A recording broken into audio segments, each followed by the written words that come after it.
speaking at 5 years old. That's how spiritually grounded and connected my 5-year-old was. To have a child who doesn't speak, finally speaking, that was he had the natural, they said they never ever met a 5-year-old that had so much compassion. A 5-year-old doesn't express compassion. They don't understand that emotion yet. He already had it at 5. Because we housed the poor. We took care of the homeless. I got up at dinner time and said, okay, boys, get in the cupboards, find the food, get the blankets, go up and get your pillow, you know, pack the car. We're going over and taking care of a homeless woman right now. They experienced that. When he started kindergarten, he was already around black people, but he was now around black little kids. And he said, Mama, there's a little brown boy in my class. I said, really, Sal? He said, yeah, Mommy, you know, and he pulled up his sleeve at me. He says, and I'm beige. He says, and we're exactly the same. You know that? We act the same. And I looked at him and said, oh, my God, brown and beige, you're right. We're not black and white. We're brown and beige. When we go into the bakery, we go into the bakery. He says, I want the brown and white cookie. And the lady's like, you know, you mean the black and white cookie? He says, no, the brown and white cookie. Because the brown and white, they call it the black and white cookie, but it's really brown and white. It's pure white and it's brown. You can't tell a 5-year-old that it's black when it's brown. So he sees, so to me, we became brown and beige at that moment. We are no longer black and white. We're brown and beige. So we got it wrong, this whole racist discrimination thing. We're not even telling the color right. An African-American person is not black. This is black. They are brown. And we are not pure white. We are beige. Societal classifications. For control. So a 5-year-old taught me that. Wow. Okay? Even though I was humble and I never looked at color anyway, he's the one that showed me the actual reality of what the colors were. You know, you hear about Krishna. Have you ever heard about Krishna consciousness in India? No. Krishna's... For people who know about Hare Krishna, Krishna, if you read the literature in India, they call him blue. But I believe, having been to the south of India, where you see skin so dark, yes. it's blue. Blue black. Untouchable. So I believe, well, and I don't, not untouchables. You know what I think untouchables are? I think they're people who've lost their caste, like a judge who doesn't take care of the people. Yes. Where do you put him? Where do you put him? In jail. He's out of caste. Put him in jail. Yeah. Please God. Your judges, yes. Blue black is not outcast. No, these are melanated people. These are melanated people who are migrated. It's beautiful. It's beautiful, right? Beautiful.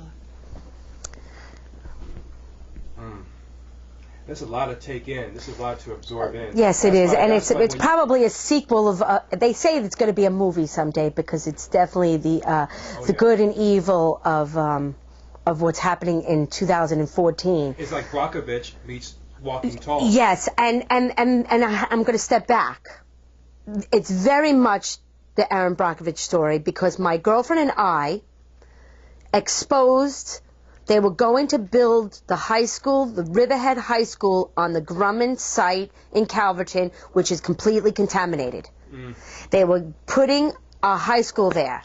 We found out the contaminants, we exposed the contaminants, we did a brief, we hired an environmental attorney. In 4 months, we shut down the whole concept of putting the high school there. And this is because the military was doing their... The military, the Navy, it was contaminated land. That's it. Jet fuel. Most Grumman sites are Superfund sites, okay? And this was a Superfund site. What we did then is we took the money source from the town of Riverhead, because if they build the school there, they could build the city there, and that's why everybody's going to make a lot of money. When we shut down the school, the whole city got shut down. So they never built on that property. They then played a political force and built the ball fields on this contaminated land, and they spent millions of dollars on building this ball field and a track around this property. No one uses the track. They spent $1 million on putting a blacktop track, and they put these ball fields on that sat there for years and not got used. So we did something very powerful in the community. They hated us. Where was this? In Riverhead. But different from where you're... No, right? A couple of miles from where the farm is. Okay, but I politically shut down the powers to be. Then they go and they rent our school to a cult. The cult is in superhero suits. They have psychic powers and invisible friends, and the psychic powers to mend your mind. And they're in the devil suit and these superhero suits, and they have psychic powers to jump over fierce fires, and a whole sick thing going on here. They go and they rent Riley Avenue Elementary. They're in Pulaski Street now, these people. And they're only there on Sundays. So everyone's like, they're only there on Sundays and they're near their kids, but if they have psychic powers and invisible friends and they can mend your mind, if they're sitting in your son's classroom in their desk and he's a first grader and they put candy in his desk and it's a drug to mend his mind, how are you protecting him? What are they doing sitting in our classrooms? How dare them put these psychos in our classrooms? So I flipped. I'm the only parent out of 28,000 people in this community that flipped and said, we got a safety issue going in our schools. You protect the judges and you protect the courthouses with guards, but our schools are open to psychos in superhero suits? What was the name of the organization? The candy was labeled? No. They didn't put the candy. Oh. I got them out of the classrooms. I flipped, got them out of the classrooms, got security, and got them pushed into the cafeteria. But the other school, they were in the cafeteria, in the classrooms. But my point is, you put on the web that you have psychic powers to mend somebody's mind. Only way you're mending a child's mind is giving them a drug. What was the name of the organization? They were called the River Life Community Church, and the other one was North Shore Christian Church. And I said to the pastor, I said, excuse me, mentioned this to me before. why are you renting the elementary school? He said, because I can. I said, good answer. Now I know I'm coming after you. How dare you? Because you can? Not Marie, I understand your position, we'll get security, we'll make you feel comfortable. If he's a pastor, he'd want to make me feel comfortable as a mother. Right? They lied and said they weren't in the classrooms. We foiled all the paperwork. They had all the classrooms and open room to the whole school. It was a time where the pedophiles were coming into Suffolk County. They were stationed at the Suffolk County jail. So they were running rampant. They have newspaper penny savers. Come to find God, meet new friends. Come have fun at Riley Avenue Elementary School. Of course, you're bringing all these people. It's not a congregation that's already established. They're luring in new people. Who are you going to lure in? Meet new friends. Come find God. You're bringing the pedophiles into our school. They can station out. They can hide in the closet. Who the hell knows what they could do in this psycho world? I flipped. I then screamed safety. They detained me. They tried to have me arrested. It was a disaster. I had no money to sue. I said, God, please, God, you want me to protect the kids in this community? You'll bring me the 10 grand. 3 days later, someone knocks off the street. They had 9 horses. They needed my barns. I got $10,200. I took the 10 grand and went right to the lawyer. Started the lawsuit. They dismissed the case and said I didn't have one. I couldn't sue for safety because nothing happened in America. So I sued for church and state. I believe in church and state, so it was a very big issue for me. I believe in God in our country. I had a big problem with this. So what do? I start the lawsuit, but I light up the whole farm because I'm on a main road and 2,000 people or an hour visit past my farm. I put up a 16-foot cross in lights on my barn and a huge American flag I made out of Christmas lights. And I decorated the whole farm red, white, and blue for America. And I put the cross up and the American flag on my barns. And I lit up the whole farm. So the whole world knew that I believed in church and state. But I was suing for safety. Yeah. But they said I couldn't sue for safety. 2006, they dismissed my case and said I didn't have one because 2 board members of the Riverhead board, school board, were for the judges. Mary Ellen Harkin and Montefusco. Okay? September of 2006, the first tragic hit America, Amish Country Massacre, school massacre. Look it up. I was a year ahead of the country requesting the safety of our children, that they're being too complacent, they're not protecting our kids, and it happened anyway. So then President Bush stepped up, Homeland Security School Act happened, or whatever it was that he put in effect, and the schools became lockdown, lockout, it became a whole safety issue with the schools. But obviously that did not work. I didn't appeal because Homeland Security kicked in. What do I got to do? I'm going to fight the... They obviously protected the kids. Now, I'm not fighting now. The world found out that our kids aren't safe, Amish country massacre. What am I more to do? I had no more money to appeal, so I let it go. God took over at that point. I did my job, it was done. And of course, we all now know the Sandy Hook thing happened. So obviously it didn't work with the safety of our children. It never worked. But the Sandy Hook thing happened the same time I'm in the news that they're charging me with cruelty to animals. So the community now of Riverhead is now in shock. The whole country, the whole world was in a state of shock over the Sandy Hook situation. I couldn't talk. I couldn't breathe. I couldn't move for days. I was sick to my stomach, crying constantly because I begged everyone to help me protect our kids in our schools, and nobody listened. So I was very upset about the situation. But I know that the Riverhead community and the parents were all stepping back and saying, oh my God, Marie Tucker definitely didn't starve horses. She's the only one that tried to save all our kids. They're all going to remember me from standing up, protecting their children, that they didn't, that they fought me over. They all fought me over it. I had major opposition over the church being in the school. They called me crazy, frivolous lawsuit, I'm psychotic, I'm this. And then when it actually happened, they all called me a witch. She predicted this. You know, they couldn't confess and fess up to the fact that I was right, and let's just forget about right and wrong here, and let's just protect the kids now. That you got the writing on the wall. Our kids are not safe in public schools. They still ignored it. They couldn't accept you being able to see that. Listen, I thought I was in a bubble. I was having a panic attack, flipping out, begging everyone, screaming. I had a fight with the principal, took the microphone from him to speak to all the parents for Meet the Teacher night. He lied to all the parents, said they're not going to be in the classrooms. And I had the lease that they had rights to every classroom. I said, you're lying.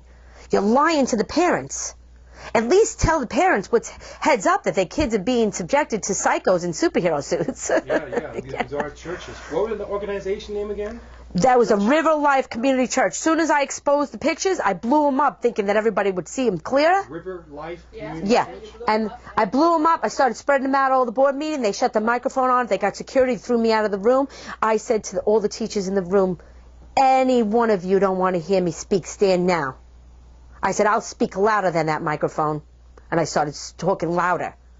Stand up if you don't want to hear what I have to say. They threw me right out of there. Security threw me right out of there. And you cannot find those pictures on the internet ever again. I still have the pictures. Those were in my possession inside the house. I kept them close to my life, and I still have the pictures. The big ones that I blew up were in the office, but the other pictures in the book, I still have pictures of it. How about the head pastor guy who said, because I can? They wind up then, after, I guess, the Amish country massacre, then they had to leave the school. The Montefusco, she did confess to me and apologize and say, you were right, Marie.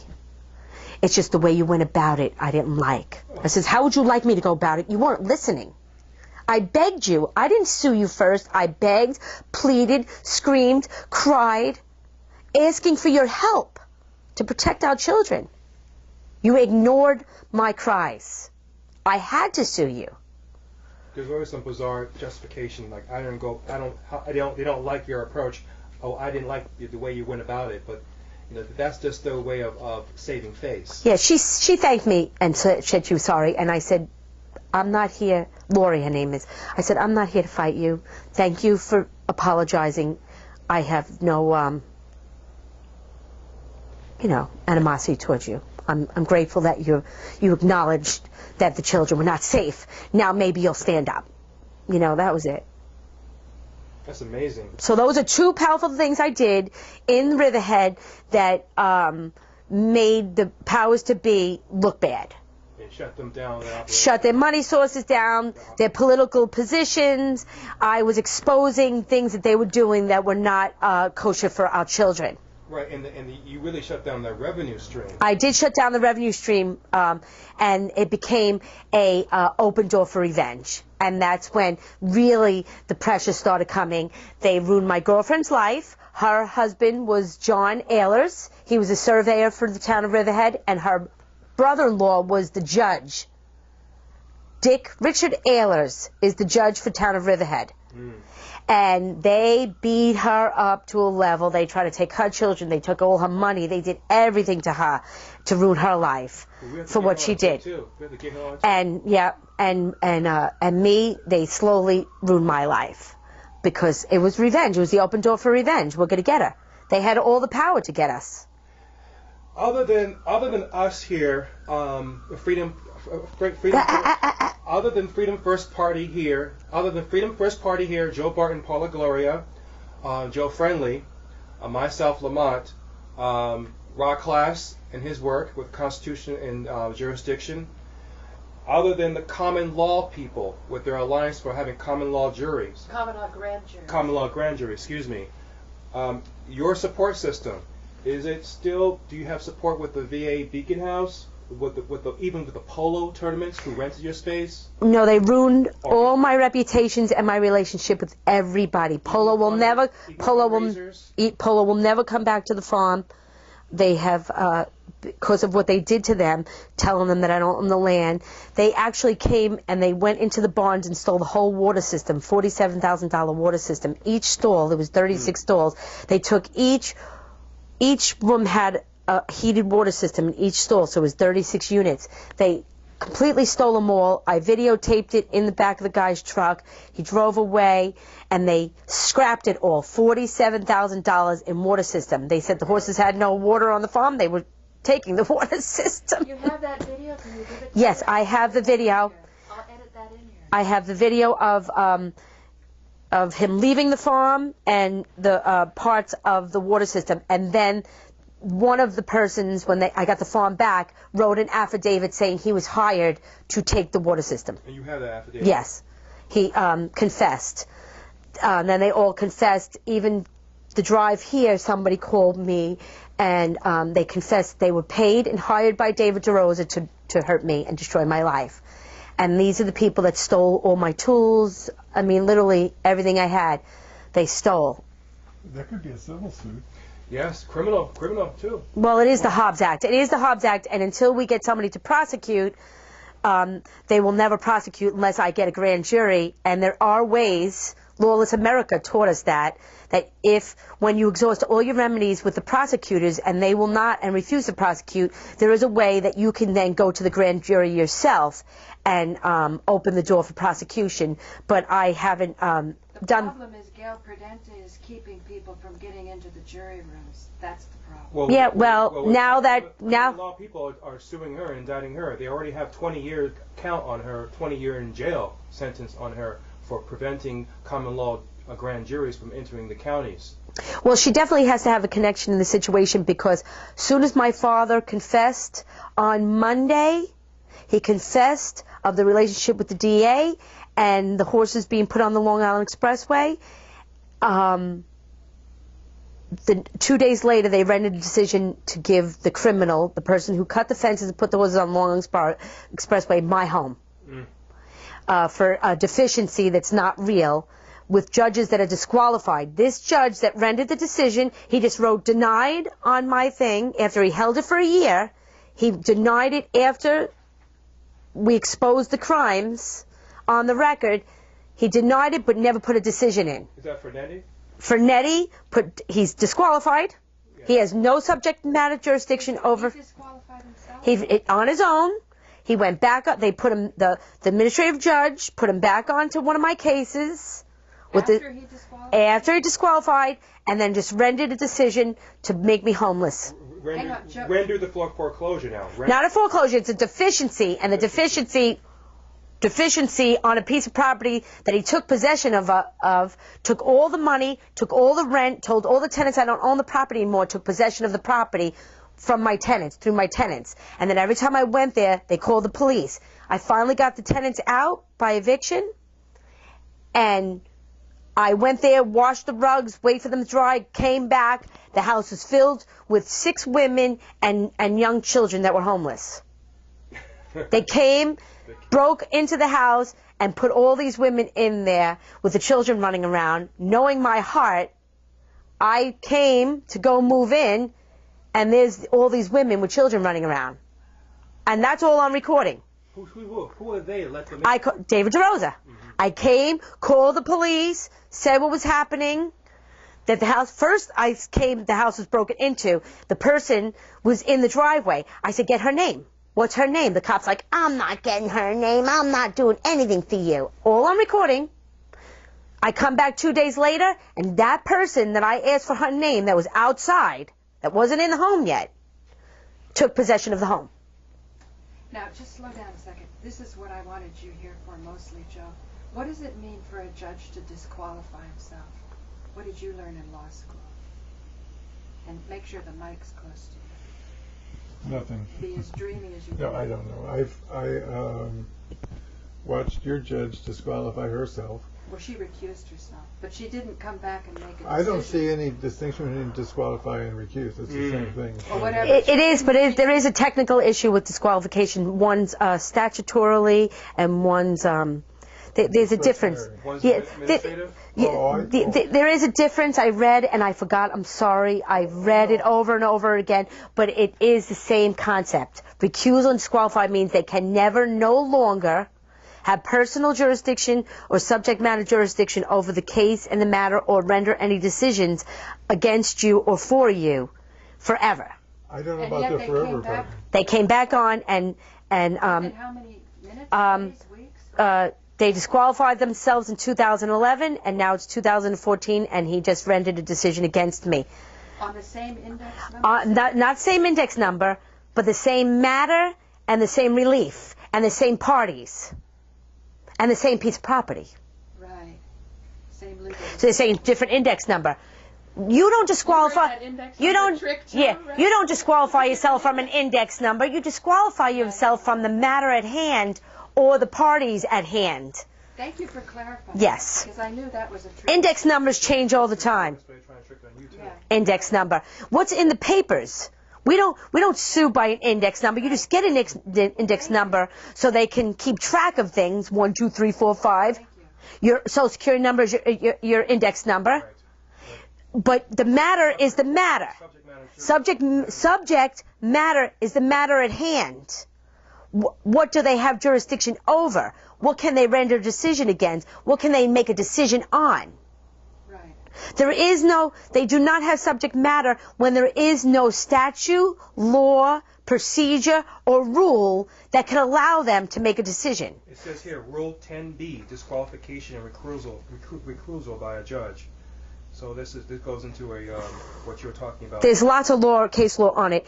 And the best part is I got them on subject matter jurisdiction because there is no rule, law, statute that allows them to render a judgment against a piece of property that has no mortgage. Show me the rules. Show me the laws and the rules that could allow you to render a judgment against a piece of property that has no mortgage. You lost. A judge can start with subject matter jurisdiction, but he can lose it when he violates your constitutional rights or does things against the rules and the procedure of law. That's true. Okay? There's a little slippery way they get around that, though, and that's the latest broad class. I have to think that. That's, Well, this one they can't. He can't. But He, they do. that's They the- do. Not They when go the- merrily along, and then they've They got use the cops 11th there. Amendment. They use the 11th Amendment, and they use am jur. They use the 11th Amendment and 63 2D American jurisprudence. but when they disqualify themselves on their own, that's it. They're done. So now the proof is that they are getting something to throw away their career. They have to get something financially compensated somehow. Shows that they have an interest in the case, because why would they come back on after they were already statutorily disqualified? Yeah. So that's the proof that all their decisions are void. They don't exist right now. Their decisions are like your neighbor writing the decision. Yeah, but the police or the cops, they're keeping you from your property. It's fine. That's fine. But by law, they are not going to prevail. I know. But what are you going to do? I just now started the lawsuit against the 3 judges because they are not immune anymore. They're now acting off the bench by their own disqualification. So I could sue them now, not for punitive damages. And where are you going to live? I don't know.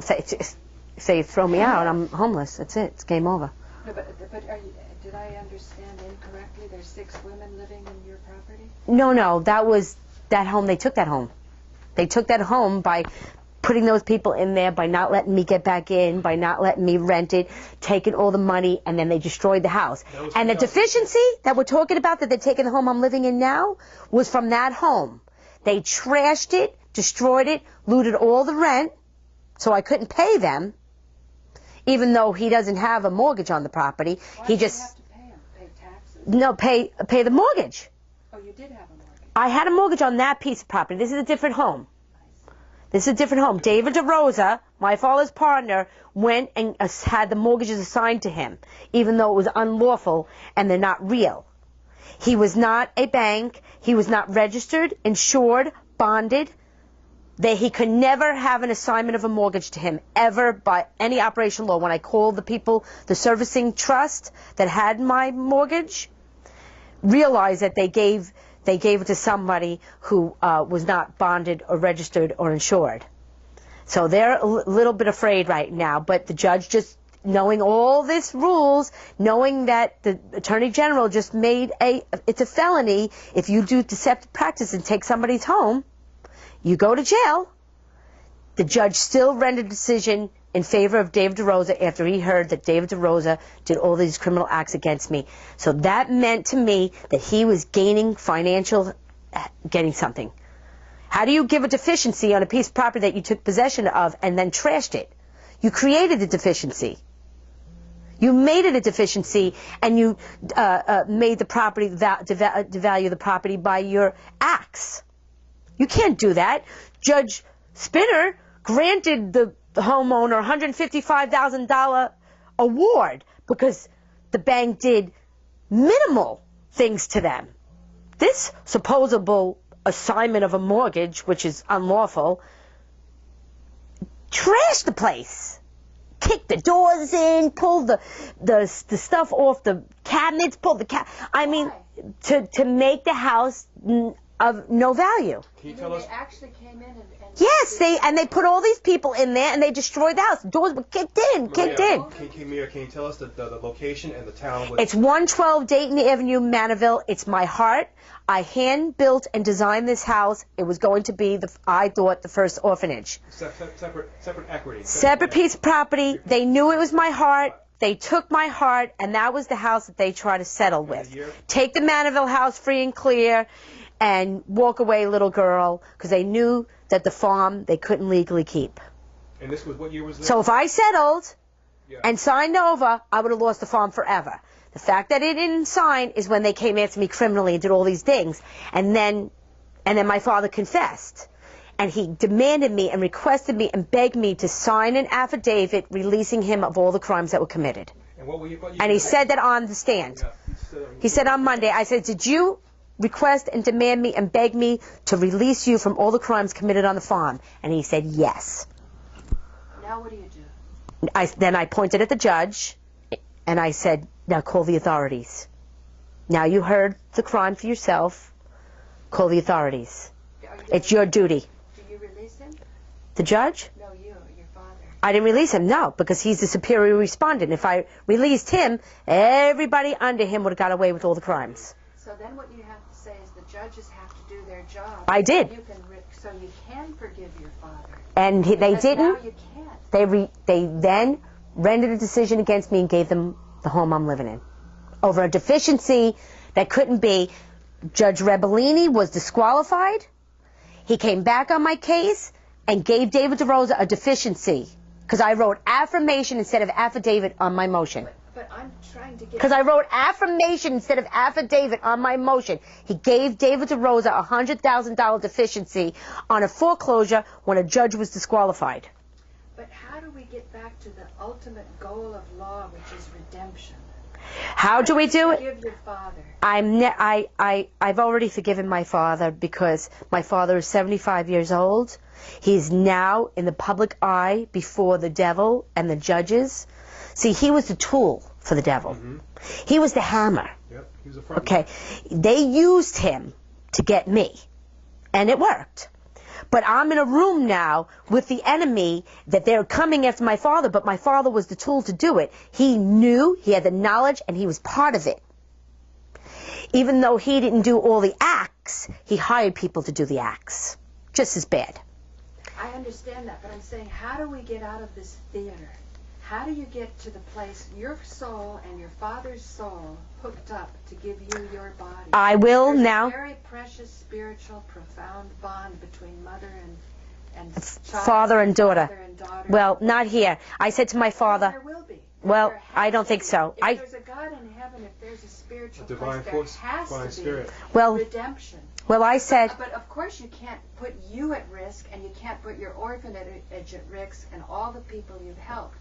But if they block that, that has to be the worst sin of these devils. Don't. well, I begged my father and he didn't listen. And No, but now. no, but I got him on the stand now for days. I'll have him on the stand for weeks. This is the first time ever in my father's life and my life that he has no power over me. He has to sit on the stand because I'm the defendant. He's the plaintiff. He now hired a lawyer. I have no lawyer. I can ask him any question I want, and I got him on days and weeks, and he has to answer it. 10 minutes into it, he was flipping out. I got weeks for him. I said first words out of my mouth. It says, I've been calling you daddy all my life. I'm going to be calling you daddy in this process. I hope you don't mind. He goes, I mind. Please don't call me daddy. I said, too bad. So that was the first step. I broke the ice. I'm calling you daddy. Like it or not. Not call my daddy daddy. Okay, either. okay. Even though you're not my daddy, you're my biological father, given by God, you're not my daddy. You're supposed to protect me from the enemy. I am going to gobble him up now. I'm going to make him confess to everything to a level that he's going to break down. Yes, but ultimately you're doing it. That's how I'm going to forgive him. soul, Yes, right? of course. I have to. So-friendly. Of course I am. Talking about epic psychological Freudian stuff you studied with some of the greats. So how do you? I never got to see a driver's license. No. Don't distract us. No. We're right here. We're right I here. want to see it. I will Joe. No, let's get to the Joe. point. Let's get to this. Yeah, let's. Get Joe's to- falling asleep on us. He's not falling asleep. No, I'm only kidding. You had a beautiful relationship with your family. No, wait a Joe. minute. Hold on. I'm not even comfortable getting into this as far as predicting how much he's going to take and what happens not after he predicting. breaks down and all. I'm not talking about that. I'm talking about public access. You started off with a big rap about it being spring, things like that. I'm saying, this is your show. How do we take it full circle now? Mhm. She said she never laughed. You got her laughing. It's true. You're Joe Friendly. You're Joe Friendly. You're a wonderful guy. You've got the biggest heart in Manhattan. You're one of the You help pioneers. people, You're a even if founder. people aren't with your That's why he politics. kept me in the frame when I wanted a one shot on her. Yeah. See. Even with your medicine, not. Yeah. Yeah. Or tell her about Rick Simpson when they came and busted him, and then they came Oh, hat in right, hand. yeah. The people that busted him came hat in hand and asked for the benefits. Remember that? Rick Simpson in Canada. He actually was a Tell her pioneer. about that. He cultivated the whole marijuana pot cultivation and having it distilled and use it for medicinal purposes. What I'll try to explain to you about. Now let Joe Friendly explain. Yeah, let Joe Friendly. Because he No, knows I'm not going to get into it. Rick Simpson loves you, Joe. He loves you. I do want to talk to him then. Let's do some of that. But explain to her. She knows nothing about this. Well, that's quite simple. In 1970, You can't probably forget it. there was a discovery by the Virginia Medical School that marijuana dramatically shrinks tumors. And the Remember, U.S. it's rustling on the mic. Oh, I'm sorry. and the U.S. government pulled back all the library copies of this revelation that marijuana actually has true medicinal value. It shrinks tumors. That's the beginning of fighting cancer. So by accident, along the way, there were different people studying it, but our hero is Rick Simpson. He was working in the hospital in the basement, dealing with the big fire that keeps the heat going, and he had a burn, and somehow or other he got marijuana oil on the bandage, and a third-degree burn, no scarring. That was the beginning of, what do we have here? There was some... Later on, I videoed lectures and conferences where they had scientists talking about marijuana, and they described marijuana as, in terms of a general language to describe the marijuana effect, they said it enhances synaptic connections. Now that language means that the very basic process of the nervous system works better. Boing, that's it. Mm-hmm. And the antagonism against marijuana, I would allege, is that we are living in a box of rules and the subtleties going on among the legal profession in your area. That whole thing we call reality, and basically the hippie movement and all that comes down to two different meanings of the word reality. One meaning is the social reality enforced by the powers that be with the cultural norms imposed, and that's one reality. Then there is a scientific notion of what actually is. That's different. And marijuana allows us to tune in on that second one, the real reality, the reality of our senses. Mm-hmm. And sure enough, when you can crank that up, it fights disease. And so there is this antagonism between the cannabis protagonists, or anyhow, the good guys and the bad guys are fighting over marijuana too. One of the things the public doesn't realize is that in 1961, there was this thing called the Single International Convention Against, or Conference Against, or Criminal Regulation of Drugs. And it was a conspiracy by the bad guys to get all the nations of the world that they could get. I think they got 170 or 187, some high number of nations to agree to maintain criminal treatment of marijuana along with heroin and cocaine and whatever else. And any country who balked at that, who cheated, who started making marijuana legal would be subject to the powers of the other 170.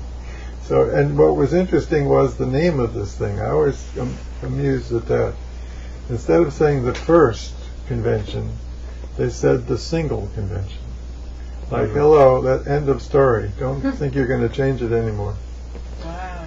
So that's what we've been up against, sort of hiding behind the scenes. Most people are not aware it even exists, but it is. You can look it up online, and it's happening. So marijuana has been demonized systematically. But alas, Rick Simpson discovered that not only does it help third-degree burns, but taking in full dose, as much as the body can stand, more or less. And incidentally, when it comes to the dangerousness of marijuana, other drugs, you can overdose. It takes a huge amount to really kill anybody with marijuana. It's like it would take like a trainload of it. The body apparently responds, once it reaches a certain level, it just turns off and doesn't go bad. How did we get involved in marijuana story right now? I guess Okay, the She told me to talk about it. Here's Otherwise, what I I don't wanted know. to say. It's forgiveness. That after they busted this man who grew it in his backyard, gave it away for free, and had many, many diseases cured because of it, the very people who busted him, because he had cameras around, so he could reveal the undercover cops who did this. He knew who they were. One of them came back, hat in hand, and said, "My aunt has cancer. Will you give me some oil?" And he goes, "Shame on you. You took all my plants, you took all my ability to do it, but I have some. And I will never turn my back on somebody who's sick." That's all I was saying. Okay. Your father's sick. Yes. She gave a good answer. His soul is Yes, that's all I'm doing. and you know what? Well done. You can preach that you're spiritual and you're godly and you're all these things, but until you're put in the test to see really what you're going to do is when you know. And this is now my test. I have my father on the stand after all the horrific things he has done to my children. Now it's up to me. Am I a godly person, or am I going to turn and do bad? I have the power now to do that. And I am in a bad position here because I have to incriminate my father to get the truth out, to protect my children and the good of humanity for the future of this dream. But I can't do it with an evil intent. And right away, you're my daddy, you're my father, and I'm calling you daddy, okay? I'm trying to ask the questions where he has the opportunity to protect himself and to tell so he could be protected. And I did make a comment. You brought me to a lawyer. Why did you bring me to the lawyer? Why did the lawyer not want to help? He said, because you and I are in conflict. We have problems with each other. I says, or is it the Hobbs Act? And when I said the Hobbs Act for the second time, the judge got all bent out of shape. He moved the mic. All his expressions came out of fear, because my father is going to be the one to tell on all the criminality of all the public officials. He's connected to them all. He's going to tell on them all, and they are going to be subjected to this Hobbs Act. They all are going to go to jail. And it's my father that's going to do it. My father is the one that they used, the tool to take me down, and he's going to be the tool to now expose them. So I never hurt my father. I never hurt anyone. I never seeked revenge. If I ever seeked revenge or done anything wrong, which I had the right by law to shoot whoever came on my property. I'm just saying there must be a legal remedy where you can put them on the stand and say, heal my relationship with my father. I'm going to do it now, on the stand, while he's on the stand. Mm-hmm. I'm going to do it through my father right now. Mm-hmm. I'm going to slowly do it. I did it so fast in that 10 minutes because I had a hearing on Thursday. I needed the answers from him immediately. I didn't know that they were going to render a decision against me. They did it anyway. They attacked me anyway, but at least I got what I needed in. Now I got weeks with him. I have untimely amount of time with my father to question him. The judge tried to put a time on it. I says, excuse me, I'm going to correct the record here. You are not putting a time on how long I have to question my father. Yeah. I will question my father as long as I want. I'm the defendant here. Yeah. So I will have the opportunity to show forgiveness to my father now on the stand. But once again, let reiterate what you're saying. I think the Holy Trinity is Father, Mother, and Child. It is Father, Mother, Child. Any state, any corporation that interferes with Father, Mother, and Child is bad. But the Father did it. Oh, no, I'm not saying that people don't have to take their karma. I'm just saying we want to get back to the holiest, most sacred, most sublime place we can. It's not just sending your father to jail. Can you bring him to the vision you had at 12 years old? And you're saying let the state and this court and this judge, let the state butt out, but also before they butt out, rectify, acknowledge the damage, the harm they've done, and to rectify or give a space to reconciliation. Right. That's right. They won't let loose of the farm now. Now they're using David DeRosa to take the farm from my father. This is how I'm going to open the door to my father's eyes now. Saying, okay, they used you to take me down. You got the farm. You succeeded. It's not going to last long. Don't get comfortable. They're going to take the farm from you now. I know all of that. And all he has to do is say, a place where a father and his grandson can be united. Well, that's what I said to him. Yes, I did tell him that. All three grandsons. All three. I told my father, you need your grandchildren now. The last one, though. Yeah. Well, he sees my son. This is the challenge we have for real law. Real law. How do you get those different traditions? If all the melanated skin ones are Moors or have, the same claiming your square on this land, right. The birthright. You can't take that line, away. yes. That's why you're talking a little bit more details, and you're very smart, and you're very courageous, and you're very motherly. But there's a law. There's a deep law here that today we're all being invited, and only this will really heal all of the strife in the world. Well, it is. There is a line. God drew the line. He put that painted line real strong and real thick, and he says, "Now pick your side." But there's always redemption. Yeah. Which side do you want to go on? Now, I think the line is being now. Now we're at the time where if you cross over that line, I believe that this is the time now. You're either staying on the right side of the road or the wrong side of the road. Right. You're not going to be able to cross over. Well, you're inviting him back to the right side. I begged my father. All he has to do is turn around and say vacate the whole foreclosure action, and it's over. Will he do that? He was going to. His lawyer now was my good friend. He says, listen, David DeRosa's trying to get the farm from you. Just sign it over to your daughter. My father's like, now he's like talking to the lawyers. I says, the lawyers are working for David DeRosa. Your lawyers are being paid by David DeRosa. Fire them. It's okay. I'm going to get it in. The communist organization, it goes by a code of ethics and law. It's what I'm saying, the Trinity. Father, mother, and child. Don't interfere with that. Well, we'll see. It's part of allodial rights. It's part of the allodial rights. Land rights beyond constitution rights, beyond the preamble rights. It's the land of the bloodline. Right. That's being compromised, have been corrupted. But my father did it. He allowed this to happen, and I understand generations have to fix the mistakes of the next generations. Your father can fix it. I don't think. I think it's going to be fixed by. Isn't that the easiest way? Oh my God! I tried. When he came to me and wanted me to do with this, I cried. I was so happy. I was so full of energy. My kids were ecstatic. I says, I don't want to fight this fight, Dad. Just give the farm back. I don't want to fight. Don't make me fight the black robes. Don't make me fight this Roman Empire. Don't do this to me. He says, you want to fight everybody. No, you're making me fight everybody. What about the olive branch? You're saying, here is the way. Release the foreclosure, whatever the act is called. Right now. Give me the farm and let's build the project. Yeah. You promised to build, and you know what the project is? Guess what the project is? And I wish I had the picture. I should have brought the picture.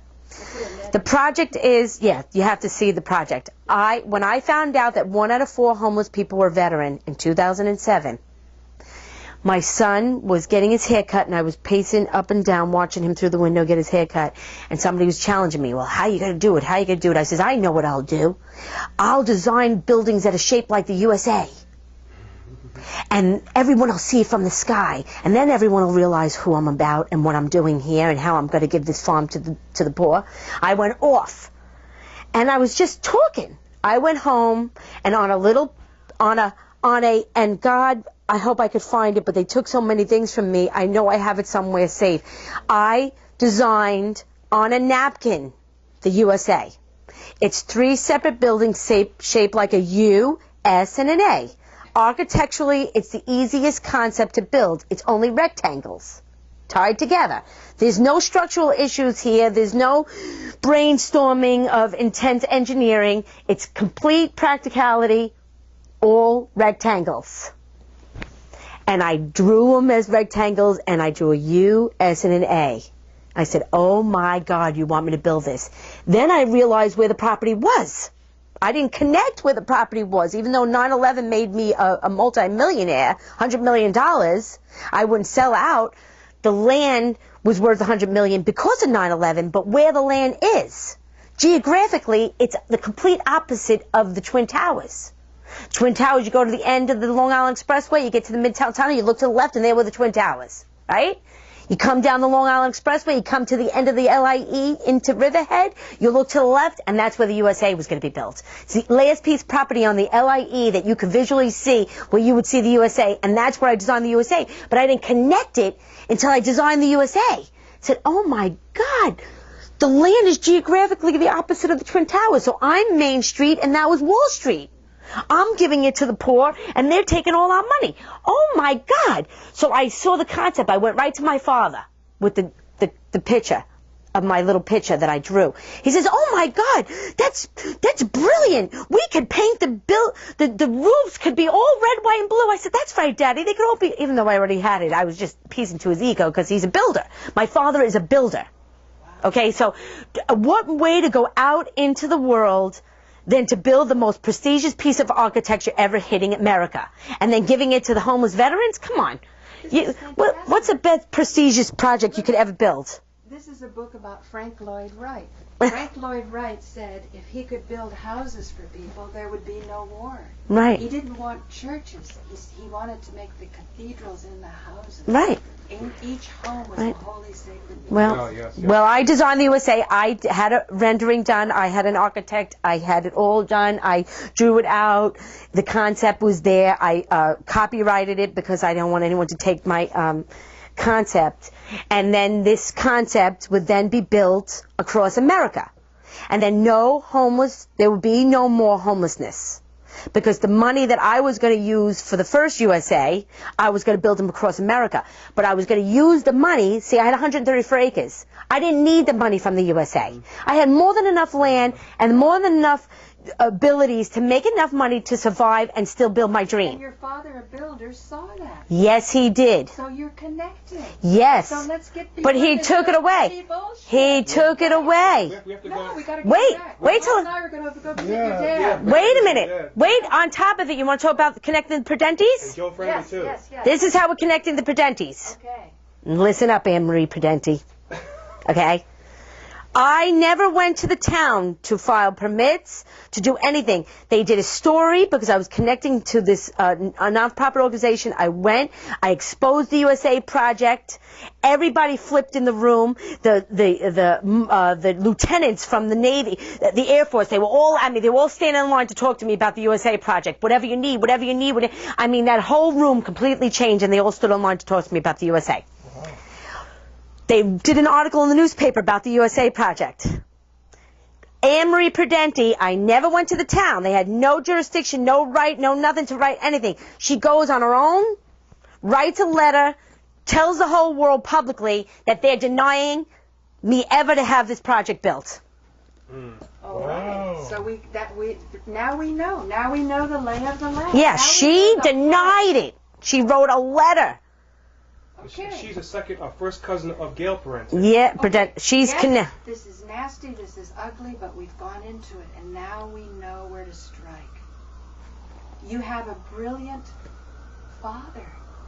He's a builder. Yeah. He saw your vision. Yes. He shared Who it. got Yes. content, And you know, it's got so corrupted. similar to how my dad treated me. Yeah. He thought he was doing good by you, to beat you into shape. To Yes. There's so much you can fight, and there's so much you can't. Right. But you know what? Dreams are unlimited. This is what you mean by redemption, like Darth Vader. I told him that. I said, he says, what are you thinking? I said, build the project like you promised. The best revenge is to succeed. He said that. I said that. He asked me what I wanted. I said, I want you to do your promise. Build the project. I'll forgive you if you build the USA with me. You don't know how he was threatened under the table. Oh, he was definitely threatened. He did something wrong. He did something wrong when they got him. But that's why we have to be the stronger one. Well, we'll find out now. Yeah. He's on the stand. Right. Tuesday, the 15th. You want to come to court? Absolutely. You sit on the 15th. I'm going to hit him hard the first couple of hours. The judge, the April? third question, April 15th. Yeah, Tuesday. Let's So, be there. so we can have on YouTube by then. This program we can have on YouTube. 11. I'll have Robert come pick you up if you want to get picked up. Yes. I could have Robert come pick you up. Can we put this on our YouTube channels and hurry to encourage traffic?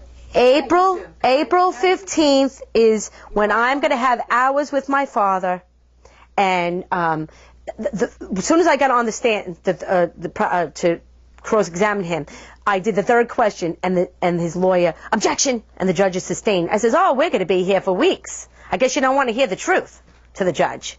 Ooh. I said, you want to object? You can object now? I don't have three questions, and you're already objecting. You are not wanting to hear the truth. Well, I'm going to get it out of him anyway, and you're going to listen. So then the lawyer kept saying, objection, objection, objection. And the judge is like, after he heard that the horses got cut and put on the Long Island Expressway, he goes, that's enough. The objection, shut him up. He's still objecting. I said, you be quiet. The judge is like, you can't talk to him like that. I said, I could talk to him like that. You could do whatever you want in this courthouse to me. Who was saying object? The judge was telling me I couldn't talk to the lawyer that way, my father's lawyer. No, but who was saying object? The lawyer. You're just going to object. Yeah, anything I said, he was objecting to it. He didn't want me to talk. He didn't want my father to talk. I said, too late. It's game over now. Now the judge finally turned around and said, okay, I want to hear it all now. I said, that's right. You're going to hear it all. But then they went and they're taking my home from me right now. What exactly Wait a minute. They're taking it home from me, but you only saw that on the web. Yeah, but no decision. Wait. What's the full title of it called? The web. Web Civil Supreme. Web Civil Supreme, and your court that we have to go to is called where your case is. Supreme Court. Supreme Court. What town? Suffolk County. Suffolk County. So she only saw this on the web. Civil. There's so much fraud on the internet. Yes. So you don't. You need to see the wet ink. They didn't write a decision. They're supposed to put the decision on too. It's not on there. Then it's See, I think it was made to alarm her and get her riled up. Yeah, intimidate me, scare me. Doesn't matter though. Soon as he did that, Friday, I saw it Friday afternoon at 5:30 because every day I look at Web Civil Supreme and I print it out if they tamper with it. I have every day the date on it on what was happening at that moment. That night I wrote the whole lawsuit out for the 3 judges to sue them federally now, to shut them down. Very good. So I finished. So it motivated. I was letting the judges go. See, God doesn't want me to let the judges go. I was letting them go. I don't want to fight that fight. I want to build my dream. My judge that I'm there before now, he said, your father might die a poor man, and your dream might not happen for years. I said, slow justice is better than no justice. Mm-hmm. Nice. So I said, so, and then he says, if you have money in Suffolk County, you could buy your own judge. So I said that in his paper. He flipped. I never said that. I never said that. I didn't say that. I'm going to find you in contempt. You're perjuring yourself. I said, go get the transcripts. Go get them now. First. I said, go get the transcripts now. Prove me wrong. Right. You said it. You said it. And she recorded it. And he says, you're not saying anything more about that. He says, now you tell me why I should disqualify myself. You give me a reason. I says, then I'm going to read my whole disqualification to you because here's my reasons. So I started going off again about all the wrong things he did. First he told me he's going to arrest me if I say anything bad about the court. But now I'm reading it. He's not saying anything because I'm reading it. You can't stop your free speech. No, Right. He was. I'm going to put you in jail if you say one more thing about the court doing bad. That's judicial. I never did that. I says, listen, Judge. He says, everything's on the record. I says, yeah? You're going over to the transcriber and whispering in her ear. How do I know everything's going on the record? What are you doing? Giving the evidence So you put that on the record? on the record. I said, I want a new transcriber. I called the administrative judge and said, I want a new transcriber. He's coming off the bench and whispering in her ear. And then he confesses and says, I just told her about lunch. You just told her about lunch. You just discussed it in open record. Why can't you just say in open record? You got to get up off the bench and whisper in her ear? No. That's bullying from the You don't do that. You don't go anywhere. You don't talk. You don't say, I thought. We don't care about what you're thinking. Yes. Marie, you're going to be a great judge someday. Well, they told me that I should change my career and become a lawyer. One of the judges... Forget lawyer. Forget the... One of the... A common law grand jury judge. Be a judge, a real judge. Well, one of the judges... A judge, we have a missing 13th Amendment, and the founding fathers knew that judges should not come from a privileged class. Or from the bar association. association. That's what the bar is. It's a privileged class. Yeah. Well, listen. In all of history, the Roman Empire collapses eventually, right? Mm-hmm. We know that. So who's to say, what's the difference between our generation? It's going to eventually collapse. But what is the great saying? Evil prevails when good people do nothing. Mm-hmm. So I am one of the good people. I know I don't lack confidence on that level. Right. Okay, I never did anything wrong in my whole entire life. Okay, I am confident in that. I know I can, when God comes, I go, I die.